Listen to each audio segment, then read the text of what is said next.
हर हर महादेव, जय भोलेनाथ। मैं हूं आपके साथ प्रियंका तिवारी और स्वागत करती हूं आप सभी का आज के इस नए वीडियो में।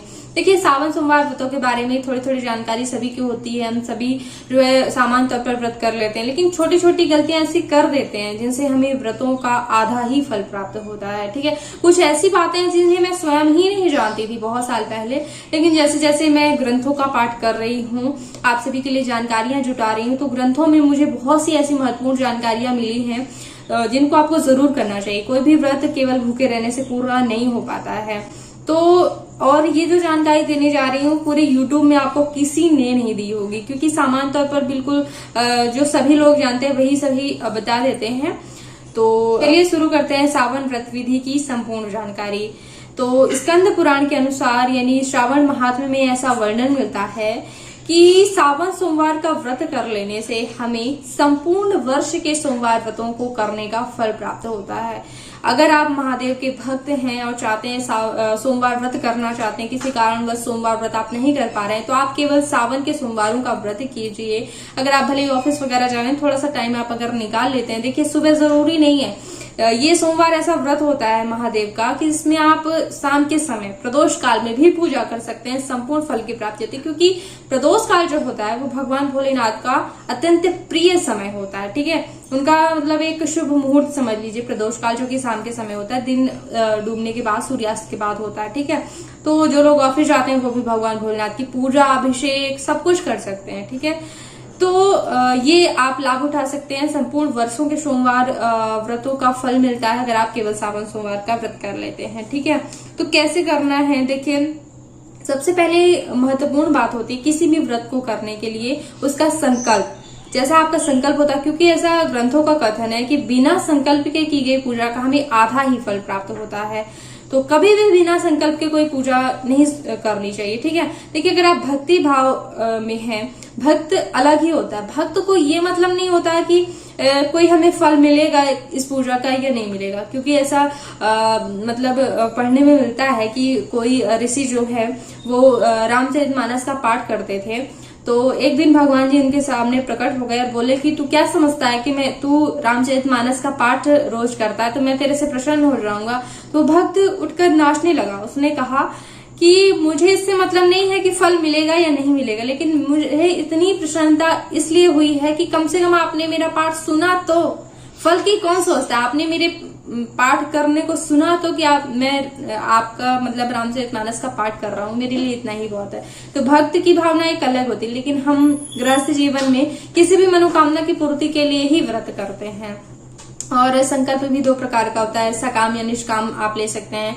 अगर आप केवल भक्ति भाव से करना चाहते हैं तब भी संकल्प लेना चाहिए। संकल्प में तब ये बोला जाता है कि हम भगवान की प्रसन्नता के लिए व्रत कर रहे हैं। और अगर कोई मनोकामना होती है तो हम ये बोलते हैं कि मैं नौकरी प्राप्ति करने के लिए या फिर संतान प्राप्ति के लिए मैं ये व्रत कर रही हूँ। तो आप इस तरह से व्रत कर सकते हैं। तो संकल्प के लिए आपको जो है पहले ही कुछ निर्णय लेना होगा कि आपको कैसा व्रत करना है। आपको 5 वर्ष तक व्रत करना है या फिर इसी वर्ष के 4 सोमवार व्रत करना है, या फिर आपको पता ही नहीं है कि हम कितने वर्षों तक व्रत करेंगे। तो इन सभी तीनों स्थितियों के अलग अलग आपके संकल्प होंगे। ठीक है, थोड़ा सा कुछ अलग चीजें बोली जाती हैं। देखिए, संकल्प वैसे तो बहुत बड़ा मतलब एक मंत्र होता है, लेकिन मैंने संकल्प का एकदम बहुत ही सरल भाषा में बिना मंत्र बोले ही बताया हुआ है। तो आप संकल्प का वीडियो देख लीजिएगा, यहाँ पे भी मैं आपको कुछ बता देती हूँ, जिसमें आपको तिथि वार नक्षत्र ये कुछ भी नहीं बोलना पड़ेगा, फिर भी आपका संकल्प हो जाएगा। ठीक है, क्योंकि सभी को ये जानकारी नहीं होती कौन सी तिथि चल रही, कौन सा महीना चल रहा है, तो पता चल जाएगा। लेकिन बहुत सी ऐसी जानकारी तो सभी को पता, गोत्र ही किसी को पता नहीं होता है। तो आपको भले ही कुछ ना पता हो, लेकिन फिर भी आपके व्रत का संकल्प हो जाएगा, आपके व्रतों को आपको संपूर्ण फल मिलेगा। ठीक है, तो संकल्प कैसे लेना है आप बोलिएगा, मैं थोड़ा सा बता देती हूँ, बाकी पूरा वीडियो आप देखिएगा। बिना वीडियो देखे आपका काम नहीं चलेगा संकल्प का। ठीक है, तो बोलिएगा, आप हाथ में चावल फूल लेकर के कुशा लेकर के जल डाल लीजिएगा कि मैं, अपना नाम बोल लीजिए, अपने गोत्र का नाम बोल लीजिए, भगवान शिव को साक्षी मानकर, क्योंकि मेरे लिए गोत्र नक्षत्र वार तिथि सब कुछ भगवान शिव ही हैं। उन्हीं शिव जी को साक्षी मानकर, उन्हीं शिव जी की प्रसन्नता के लिए मैं यथाशक्ति सावन सोमवार व्रतों को करने का संकल्प लेती हूँ। अगर आपकी संख्या निश्चित है तो आप बोलिएगा, शिव जी की प्रसन्नता के लिए 5 वर्षों तक सावन सोमवार व्रतों को करने का संकल्प लेती हूँ। और अगर आप यथाशक्ति बोल देते हैं तो आपका ये हो जाता है कि जैसी मेरी शक्ति रहेगी उतने वर्षों तक या फिर उतने सोमवारों तक मैं व्रतों को करने का संकल्प लेती हूँ। अब यहीं पर अगर आपकी कोई मनोकामना है कि मैं नौकरी प्राप्ति के लिए सावन सोमवार व्रत करने का संकल्प लेती हूँ, और फिर आप उद्यापन कर दीजिएगा।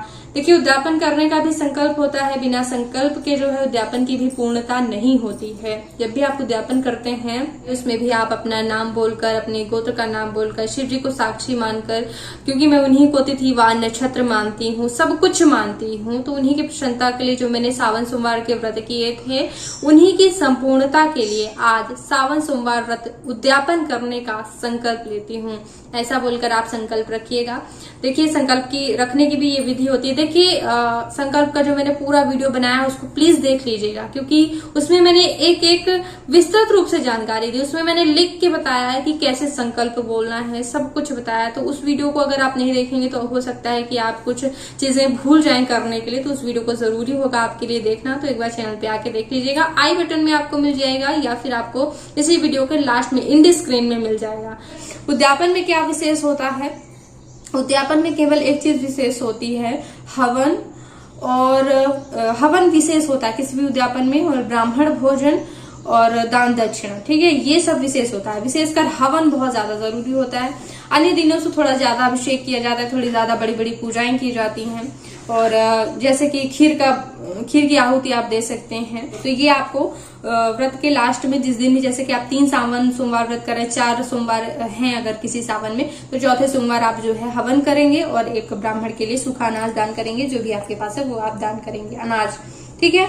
और व्रत में भोजन क्या करना चाहिए सावन सोमवार व्रतों में? देखिए, आप फलाहार पे भी कर सकते हैं, कोई दिक्कत की बात नहीं है। और आप जो है एक अन्न से, यानी कि गेहूं के आटे से बनी आप पूड़ियां खा सकते हैं। इसमें तो आप रोटियां भी खा सकते हैं, क्योंकि अगाकर खाया जाता था पहले के जमाने में। अगाकर यानी कि सीधे लोई बनाकर, जैसे बाटी बनती है, सीधे लोई बनाकर इतनी बड़ी बड़ी और आग में सेक लिया जाता था उसको, तो अगाकर।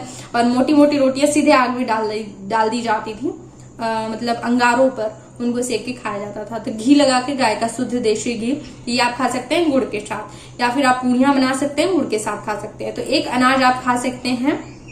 गेहूं सबसे बेहतर होता है, तो आप गेहूं का प्रयोग करें। या फिर आप कोई फलाहार कर सकते हैं, आप केले वगैरह खा सकते हैं, सेब वगैरह, जो भी आप फलाहार करना चाहते हैं, ठीक है। और दूध वगैरह आप ले सकते हैं गाय का। तो इस तरह से आपको भोजन करना है। रात्रि में भोजन करना, प्रदोष काल के बाद आप भोजन करें, ज्यादा अच्छा होगा। प्रदोष काल भगवान शिव का समय माना जाता है, तो आप उसमें जो है संध्या की पूजा करें। अगर आप सुबह पूजा कर लेते हैं भगवान भोलेनाथ की, तो आप संध्या के समय उनका दिया बाती करें, आरती करें, और फिर जो है आप भोजन करें, ठीक है। और पूजा के बारे में, जैसे कि मैंने कहा कि आप प्रदोष काल में भी पूजा कर सकते हैं। तो देखिए, हाँ बिल्कुल, प्रदोष काल में ही वैसे पूजा करनी चाहिए। लेकिन क्या है ना कि जो लोक मान्यता चली आती है, परंपराएं जो हम लोग देखते हैं, उसी को करना मतलब बिल्कुल सही समझते हैं। तो अगर ऐसी बात है कि लोक मान्यता चली आ रही है कि मतलब शाम को नहीं पूजा करनी है, तो फिर आप सुबह भी कर सकते हैं। लेकिन भोलेनाथ का जो समय है वो प्रदोष काल बहुत ही ज्यादा उत्तम माना जाता है। उसमें अगर आप पूजा करेंगे तो कई गुना ज्यादा प्रसन्नता उनकी आपको मिलेगी। पूरा अभिषेक वगैरह मैं आपको प्रदोष काल का समय बता देती हूँ। सूर्यास्त के बाद प्रदोष काल का समय, रात्रि का जो पहला प्रहर होता है उसे प्रदोष काल का समय कहते हैं। तो सूर्यास्त के बाद 45 मिनट के अंदर जो है आप भगवान भोलेनाथ की पूजा कर लें, ये सबसे उत्तम समय होगा भगवान शिव जी की प्रसन्नता के लिए। और पार्थिव शिवलिंग अगर बनाकर आप पूजा करते हैं तो और ज्यादा फलों की प्राप्ति होती है। और किसी भी व्रत में, जब भी किसी भी पूजा में, रोज की जब पूजा करते हैं, कहीं भी आप पूजा करें तो बिना आचमन की पूजा मत किया करिए। बिना आचमन की गई पूजा भी कहीं न कहीं मतलब पूरी नहीं हो पाती है, अधूरा फल प्राप्त होता है। क्यों? आचमन से हमारी आंतरिक शुद्धि भी होती है। भगवान का नाम लेकर हम अंदर से जो है पानी पीते हैं तो कहीं न कहीं हमारी आत्मा भी शुद्ध हो जाती है। जो हमने वस्त्र पहने, कैसे पहने हैं, भले ही धुले ही वस्त्र पहन के हमेशा पूजा करनी चाहिए, लेकिन फिर भी मन को अगर संतोष नहीं मिल रहा तो आचमन करने से जो है पूरी तरह से शुद्धि भगवान की पूजा के लिए हो जाती है। तो बिना आचमन के पूजा नहीं करनी चाहिए। महिलाएं बहुत बड़ी गलती करती हैं, बाल छोड़कर हमेशा पूजा करती हैं। देखिए, जैसे कि मैंने ये रबड़ बैंड बांधा हुआ है, तो भले ही आप इस तरह का रबड़ बैंड बांध लें, लेकिन किसी प्रकार से बाल बंधे जरूर होने चाहिए। मतलब पूरे बिखराए बाल नहीं होने चाहिए।